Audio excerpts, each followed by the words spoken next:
Hello, Brobs. We're back with The Making of a Vampire, Paracelsus, Rabbi Loew, Saint Germain, Dracula by Alexander Şendrea.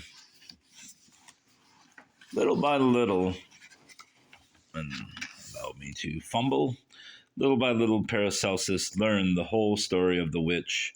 Her real name was Paula, and she belonged to a noble Saxon family of southern Transylvania. Her father was a baron who, as a young man, fell in love with a Jewish girl.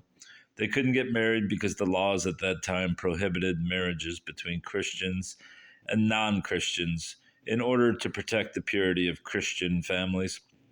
Paula was the issue of their illegal love and grew up far from her family's castle in the house of a priest of Hargita, a town in eastern Transylvania, who received the regular pension from the baron for the care and education of the girl. When she reached the age of 18, her disease became apparent. At that time, 400 years ago, the disastrous results of interbreeding were much stronger than today when the medical science is very effective. Physiologically, mongralism is almost cured today. Spiritually, there is no cure. At 19, Paula turned into a little monster of sorts. The cracks on her skin bled when she went out in the sun, and the people who met her on the streets took alarm at her view. To her despair, she was obliged to stay indoors all day long, but then she had problems with the priest's family, who felt disturbed by her strange countenance. Several doctors had been called to see her, to no avail. There was no cure for erythropoietic protoporphyria at that time. Eventually, the priest declined to care for her anymore. The baron, her father, sent her some money, and she went to Cluj, where she bought a cottage on the outskirts of that city, on the outer border of the cemetery. There, she hid under the name of Pahulka. In order to earn a living, she became knowledgeable in the single craft suitable for a monstrous woman, witchcraft. It was a job that did not require outside work and allowed her to receive the customers in the semi-darkness of her cottage. As years passed by, she achieved a high level of competence. Unlike the other witches, she never cut children's throats on the devil's altar, nor was she a libertine. She was not too repugnant for that.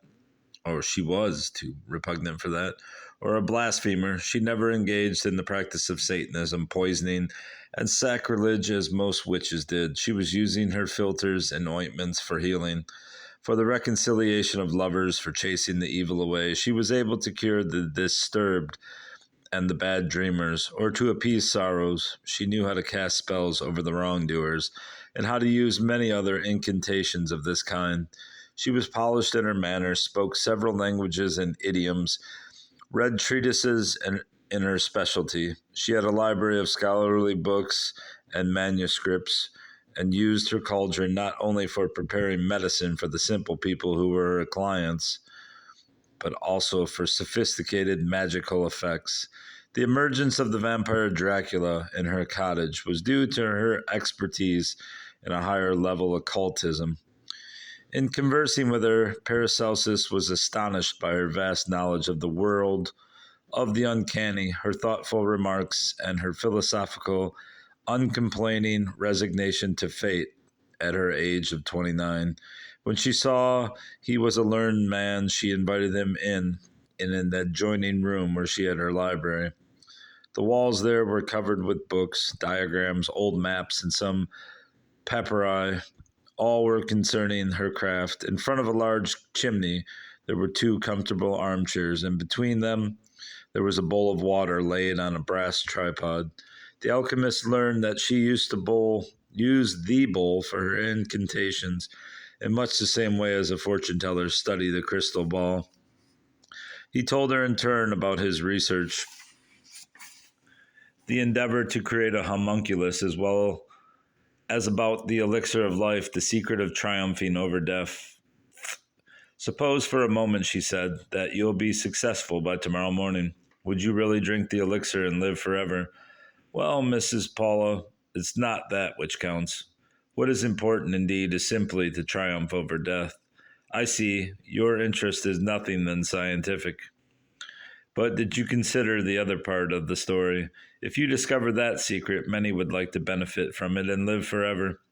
Then what about overpopulation? Well, we might have the best opportunity to engineer the bad part of mankind out of existence and keep the other part in a state of conditional, suspended animation, right? Yes, or let them barter for enough credits to have a child. We may thus improve our quality and make selections. Will you choose from the best those who are qualified for immortality? Of course. An immortal elite will be made up of those who are beautiful, good, and righteous. We will grow here on earth the tree of life in the midst of our kind. You have a grandiose program, Dr. Paracelsus. Why are you then in my humble cottage? I need something from you. Like what? Your blood. What do you mean? You want to kill me? Not at all. I need a few drops of your blood for my experiments. At once she became emotive. My blood? Yes, Mrs. Paula, your blood. He explained her the difference in blood. It's for the first time, she said. It's for the first time, she said. Is that correct? It's like something's oh, there it is. Jesus. Sighing, when a human being is interested in my rotten blood otherwise than for scorn and vexation, you may take as much as you wish. Hurry. I don't know how much it'll last. She showed him two small round scars on her neck and told him how she fed that weak creature Dracula, whose only nutrient was blood. Listen, Mrs. Paula, then you are a vampire, too, aren't you? No, I have enough power over these phenomena. Then Dracula is too weak now to transfer anything he has in him to anybody. On the contrary, he needs vital force from outside. How could you feed him if your blood is rotten? With the help of a venom that I take from yellow spiders. Paracelsus was astonished indeed. She already knew and made use of the properties that he, Paracelsus, had experimented without significant results. He in turn told Pahulka, about what he tried to do. He spoke about his wax, porphyrin, and his failure to change the quality of his blood. You didn't succeed because you used the chemical, your translucent wax, in the wrong way. Your wax is improper for such mutations. It is good to change a metal into another metal, one as the other being inorganic compounds, but you are looking for something that is organic and vital. You have worked with visible ingredients and have tried to change a quality that is abstract and invisible. Don't you know that blood has an invisible quality? Its holiness. This quality can be lost, but hardly can it be gained back. By performing an unholy act of love, my father did succeed in bringing me to life with my rotten blood. Don't forget this. However, you use your rotten blood to improve the life of that vampire, Dracula. This is only possible because of the spiders, and then only for a very short while. First, I let the spiders bite me. Their venom diffuses in my blood, and for a short while it isolates the excess of porphyria. The venom works on and inside my body, not outside it. The colloquy lasted several hours, both their experiments, Paracelsus's to bring life to a homunculus and Pahulka's to fortify the life in Dracula, were somehow based on related principles. The difference was that Pahulka used the venom to improve a bad quality of blood, whereas Paracelsus was looking for how to rise the quality of a blood that was already good. Only a superior quality of blood, he wrote in his notebook, could bring into life my homunculus. In order to enable the alchemist to see what she had already achieved, the Pahulka let Paracelsus to stay in the room overnight to watch and study Dracula. The vampire was expected to come in soon after midnight. Outside, the full moon was shining like quicksilver. The windows on the room faced the gloomy cemetery, and Paracelsus let his eyes linger about from still black shadows of the tombs to other dark shadows, those of the empty trees and woody stems of the bushes that moved helplessly in the nightly wind. It was mid-October, hey, here we are, and began to get cold. Pahulka brought in branches, boughs, and logs, and lit the fire on the hearth. Soon the fire freshly flamed and flared. The room became well lighted and warmed. The woman then prepared an excellent supper of roast chicken with salad, sausages, cheese, and 2 bottles of the famous Transylvanian wine called Tarnov. Fetiaska di Tarnov. She ate and drank a lot, saying she had to give blood that night.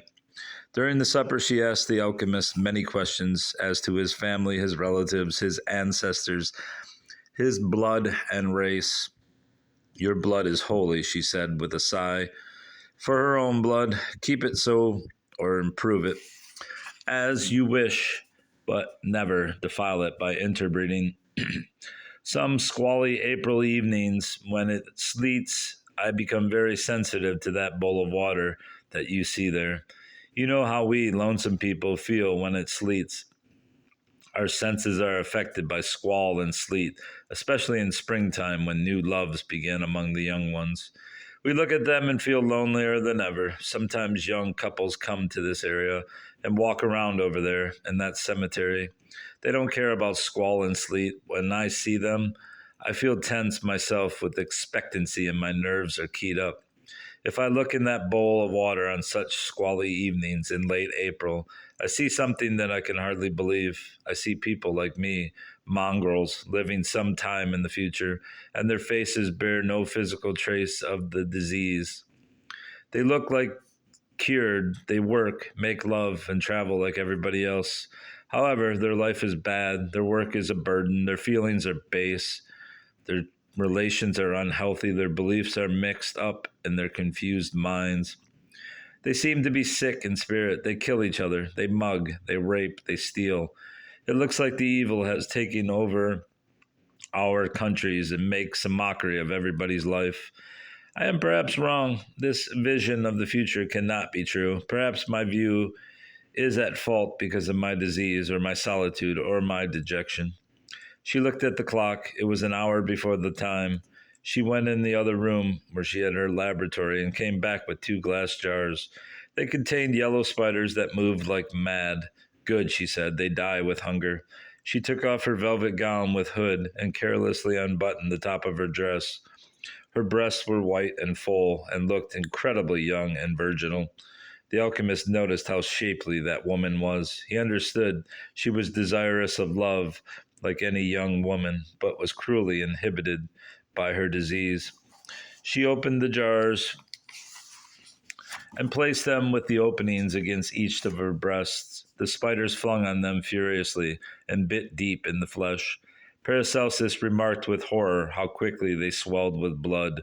He saw Pahulka's head jerking backwards in a spasm, and her face distorting by pain, her fingers clenching and sliding on the glass. After a while, the spiders withdrew their mandibles and fell one after the other on the bottoms of the jars. They were swollen and satiated with blood. Pahulka composed herself, took the jars off, covered them, and went out of the room. When she came back, she was quite another woman. Her reddish eyes were gleaming and piercing. Her movements were rash, her voice rough and disagreeable like a whore's voice. Obviously, she was under the effect of the venom left in her blood by the spiders. The clock chimed midnight, and a heavy silence took over the room. Both the alchemist and the witch kept silent and waiting. The fire was dying on the hearth, and it began to get cold again. Pahulka lit a candle and stood looking over her shoulder to the door. The alchemist was seated, almost hidden, in her armchair. The time hung heavily on his hands. He clearly heard some dogs howling on the other side of the cemetery, or in the valley down below, or in the valley down there. After a while, the door opened slowly, and for a minute remained open. He took a long time to enter, the tall young man of extraordinary pallor who trembled with weakness. He bowed, shuddering, to Pahulka, and seemed to ignore the man who was seated in the armchair. His eyebrows were rich, almost meeting over the nose, an aquiline and well-marked nose with sensual, arched nostrils. His ears were extremely pointed. In the half-darkness of the room, his reddish eyes were gleaming like phosphorus through oriental, half-closed lids. He had curly, bushy, brownish hair, a short beard, and no mustaches. His cruel-looking mouth had deep-colored lips, and the upper lip was slightly receding. Two sharp white teeth were protruding over the lower lip. For a while he stood looking at Pahulka intently, and the woman responded to his hypnotic gaze like bewitched. Paracelsus looked at her in open-mouthed bewilderment, for it seemed to him that she was in love with the ghost. The visitor took off the dark cape he wore on his slim shoulders, threw it on the table, and very slowly and always trembling, came nearer and nearer, took Pahulka in his shuddering arms as to embrace her with love, and pressed her dearly to his bosom. The woman seemed enraptured, and leaned the head backwards in total abandonment, like in an act of love. In the dim light of the candle, Paracelsus distinguished a terrible expression of greed in the phosphorescent eyes of the creature as he bit deep in the white, pulsating neck of the woman. At that moment, a frightful smell filled the room, and Paracelsus could not repress a shudder of horror as he felt invaded by the strange feeling that he was in a tomb next door to two putrefied corpses. He was perfectly aware that there, in that obscure room in front of him, a wicked, unholy act was taking place. Some vital force of sorts was passing from a living person to a dead body by means of an artificial, inhuman copulation. As a scholar, he was interested in that ugly intercourse, but as a human being, he was shocked with horror and disgust. He felt repulsion for the ugly act itself, and pity for that poor young woman who was so lonesome that she willingly accepted the stinky kiss of the demon. When the vampire sucked his fill, he eased his embrace, and very torpid, like an animal in hibernation, dropped into the armchair next to Paracelsus. Pahulka looked tired.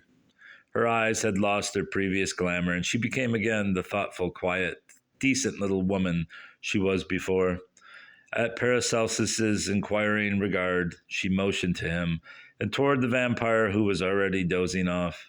The alchemist took the candle and examined that body closely. He studied carefully the teeth and lips of the creature and the blobs of fresh blood that clotted slowly on them. A thin stream of florid blood flowed from a corner of the stinking mouth. The monster was now snoring softly. Paracelsus wiped off the blood that clotted on his lips using a clean handkerchief. He then folded it and put it in the left side pocket of his coat. The pallor of the creature was gone, and his skin looked fat, bloated all over with blood, still stinking violently. The creature's breathing was regular and deep. As Paracelsus was leaning over the vampire, the cross he wore at his neck slipped out from under the collar. At that moment, the vampire opened his eyes, and seeing the cross so near of his face, he leapt on his feet with a loud howl of pain. Looking savagely at Pahulka, he cried fiercely, "Why did you do this to me? Why?" He picked up his cap, hastily covered his head in horror, and walked out of the cottage in a jiffy. The alchemist heard once again the dogs howling far away, and the wind blowing through the leafless branches of the tree. In the deep silence that followed, Pahulka told him reprovingly, "I didn't know you wore a cross. Now I'll be very, very lonely." She looked tired and distressed and fell asleep in an armchair. Paracelsus leaned mindfully over her, and while prudently examining her neck, he took her pulse and temperature, washed off the blood she had on the neck with another handkerchief. He then folded the handkerchief and put it in his right side pocket. He covered Pahulka with a blanket, wrote down his observations on the vampire and witch in a notebook, then dropped in the other armchair. They both slept so until morning. When the pharmacist came to pick him up, he refused to leave Pahulka's cottage and told the man to come again next day. All day long he took care of Pahulka and fed her abundantly with whatever he found in her kitchen. Towards evening, Pahulka was able to work as before and debate. The alchemist asked permission to take blood from her veins and to remain overnight to see Dracula again. She mildly agreed on both requests, nodding, but they waited in vain that night for Dracula to come. Paracelsus remained in town several weeks, working in the pharmacist's laboratory on his arcanum. 2 or 3 times he visited Pahulka again, only to learn that she lost any occult contact with the vampire. During his sojourn in Cluj, the pharmacist's wife prepared for him many excellent Hungarian meals and fulfilled all his needs. In recognition for her particular services, he gave the pharmacist 3 more gold coins. After 2 months, Paracelsus left Transylvania. He went to Germany and became famous for his many healings and writings. One of his most controversial writings was the one about the homunculus. Years later, he died. Many of his secret formulas were lost. He probably did not manage to bring life to his homunculus, but his writings testify that he worked very hard on his theme, and some of his observations are of interest even today. Before dying, he ordered his body to be quartered and buried in horse dung. His disciples followed his instructions, it is said, in a strict manner, and kept the body in horse manure for 45 weeks. When they exhumed it, the parts had grown together. His experiments were continued by some of his contemporaries, adherents, and partisans. One of them, the legendary Dr. Faustus, allegedly managed to create the homunculus, but no evidence was left on his achievements except legends. Pahulka disappeared completely from the world of the occult, and nobody knows if she managed to bring Dracula back to her. What is known, however, is that her endeavors to invigorate the body of the vampire have been furthered by other conjurers and thaumaturges. One of them was Rabbi Judah Loew of Prague, Bohemia, in today Czechoslovakia, who created the golem at the end of the 15th century or the beginning of the 16th. The golem was another version of the man's ancient endeavor to create life, and he also was an OG, apparently. Well, that was a great passage, honestly. I commend, what's his name? Alexander Şendrea. That was a great passage. I don't know if any of this is in like common lore, but that's pretty interesting. I may have to look it up. Anyway, next chapter, Yassel the Golem. Goodbye for now, bros. Goodbye.